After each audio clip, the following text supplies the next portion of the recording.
حضرت شیخ شبلی رحمہ اللہ جب پڑھنے کے لیے استاد کے پاس گئے تو استاد نے فعل فاعل مفعول سمجھانے کے لیے مثال دی اور کہا ضرب زید عمرا، زید نے عمر کو مارا۔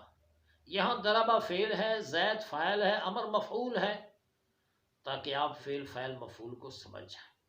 حضرت شیخ شبلی کہنے لگے کہ واقعتاً حقیقتاً زید نے عمر کو مارا تھا۔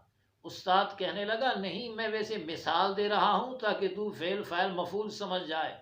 شیخ شبلی جواب میں کہنے لگے جس علم کی ابتدا جھوٹ پہ ہو اس علم کو حاصل کرنے کا فائدہ کیا ہے؟ رب نے ان کو ایسا علم از خود دیا تھا کہ جس علم کی وجہ سے وہ حقائق کا ادراک کرتے تھے۔ اس کا یہ نہیں مطلب کہ یہ مثال ناجائز ہے یا علم نحو کی بنیاد غلط ہے، بلکہ جو علم رب نے دیا تھا اس علم کی بنیاد پہ وہ اس بات سے ہٹے۔ یہ تقوی، یہ طہارت حضرت شیخ شبلی کو رب کریم نے عطا فرمائی تھی رحمہ اللہ تعالی۔